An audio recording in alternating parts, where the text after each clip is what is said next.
Olá, meus amigos. Bonjour mes amis, Deus abençoe a todos vocês.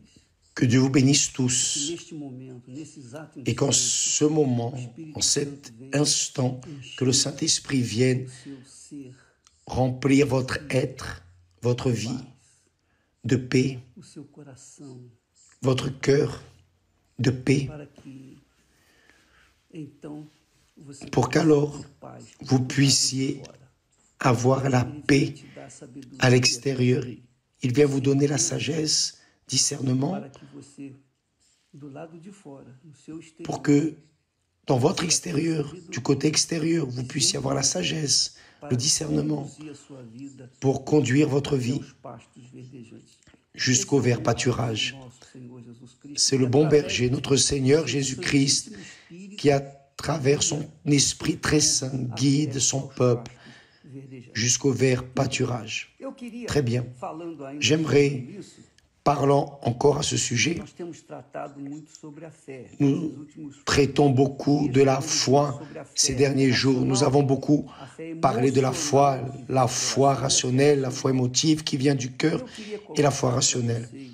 Et j'aimerais uma situação muito bacana, vous présenter une situation très intéressante, un réveil pour vous évaluer, parce que é lorsque la foi est du cœur, a Bíblia, vous fala, savez, o próprio Deus la fala Bible, que o le propre Dieu dit que le cœur est méchant, il est trompeur. Quem o conhecerá? Só Deus conhece. Et il pose la question, qui le connaîtra? Dieu seul connaît le cœur, Nem personne você d'autre. conhece o seu coração.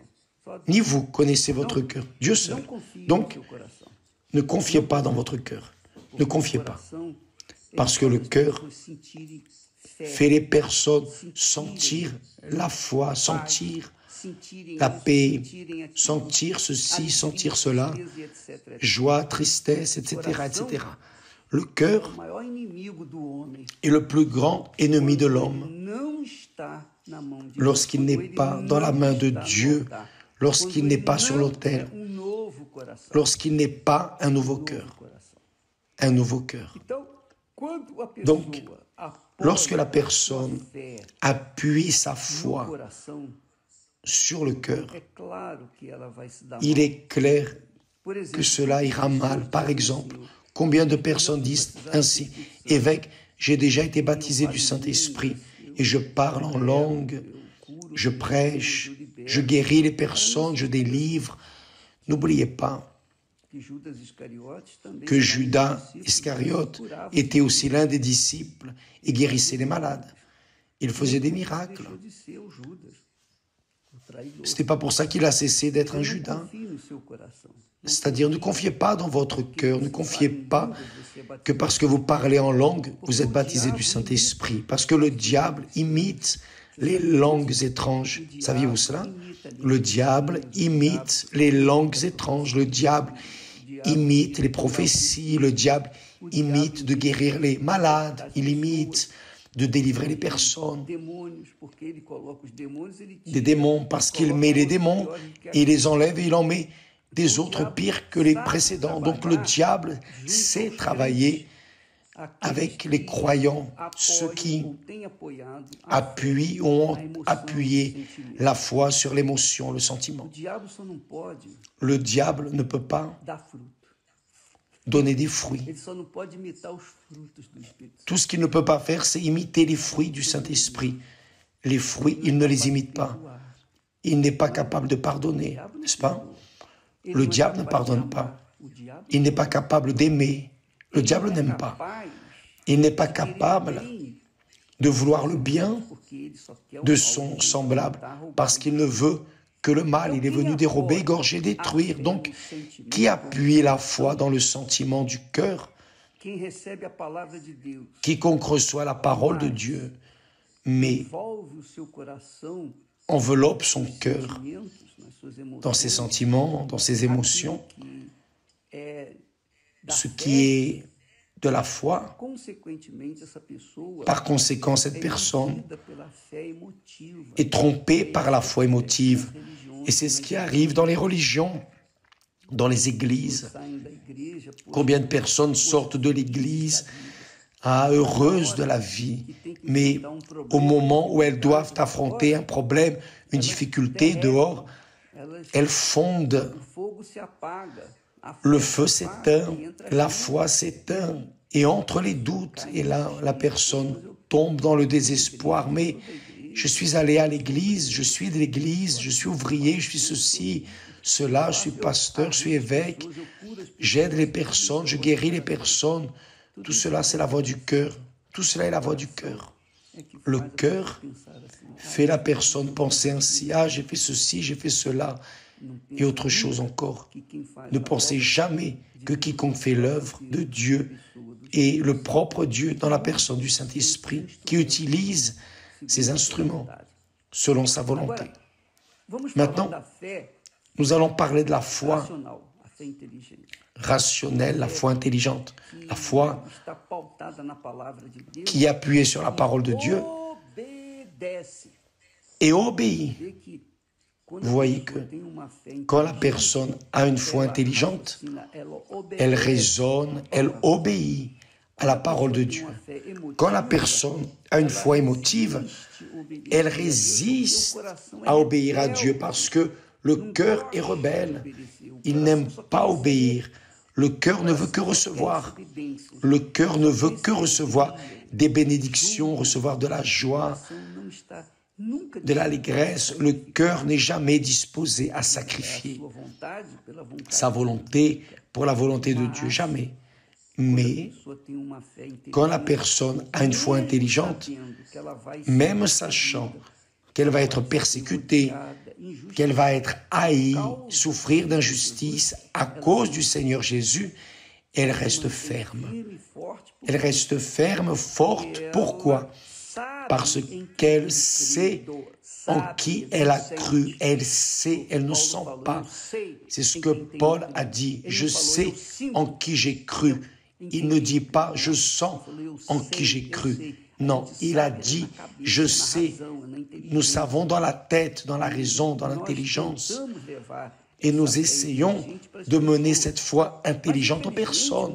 Mais malheureusement, beaucoup ne veulent pas se soumettre, ne veulent pas obéir à la parole. Elles ne veulent que recevoir les bénédictions, les émotions, les sentiments. Et là, c'est difficile réellement au Saint-Esprit de travailler. Donc beaucoup de personnes disent « Évêque, je n'ai pas reçu le Saint-Esprit encore. » Et pourquoi n'ai-je pas reçu le Saint-Esprit?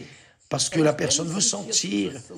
Elle veut sentir la sensation de ceci et de cela, alors que Dieu n'a rien de cela.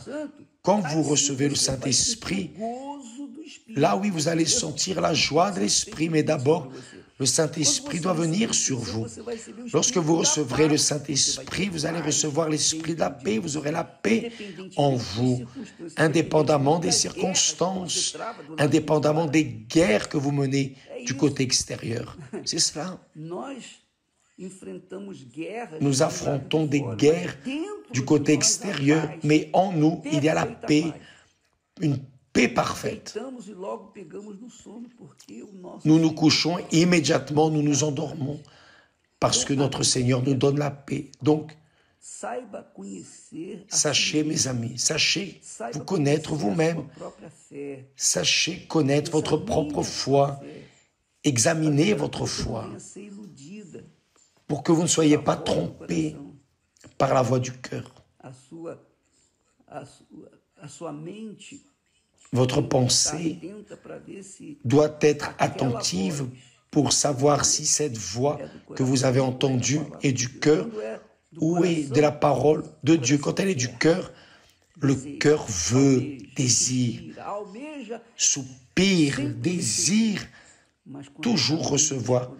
Mais lorsque c'est de la pensée, de l'esprit, quand c'est de l'intellect, du rationnel, la foi est disposée à sacrifier son jeu, son cœur, ses volontés, ses désirs, pour faire alors la volonté de Dieu. Donc vous vérifiez qu'il y a une énorme différence entre la foi émotive et la foi rationnelle. Cela est fondamental pour appuyer votre foi. Quelle que soit votre religion, quelle que soit l'Église, quelle que soit, évaluez toujours votre foi en accord avec ce qui est écrit dans la parole de Dieu. Si Dieu nous a donné la parole, si Dieu est parole et nous a donné la parole, c'est penser comment allons-nous laisser notre cœur être induit à vouloir sentir une chose que Dieu a dit. Nous ne devons pas sentir, nous devons obéir. Juste cela, la foi obéit à ce que Dieu dit, tout simplement. Ça, c'est la foi intelligente, d'accord? Aujourd'hui, nous commençons le jeûne, d'accord? Le jeûne pour la famille, le jeûne pour le Brésil, le jeûne pour la foi, le jeûne qui va faire la différence. D'ailleurs, vous qui êtes au Guatemala, vous qui êtes au Venezuela, en Colombie, au Chili, quel que soit le pays, l'Argentine, pays d'Amérique latine, en Europe, dans les Amériques, de manière générale en Orient, quel que soit le pays où vous vivez, mes amis, faites ce jeûne aussi pour votre pays, d'accord? Faites-le pour que vous puissiez être en paix avec vous-même et aussi, et par-dessus tout avec Dieu, pour que vous puissiez maintenir votre foi librement, sans être encerclé par n'importe quel politicien ou élément qui viennent régner dans votre pays. D'accord? Nous allons faire ce jeûne. Nous faisons le jeûne de 12 heures. Vous pouvez faire le jeûne de 12 heures. 12 heures.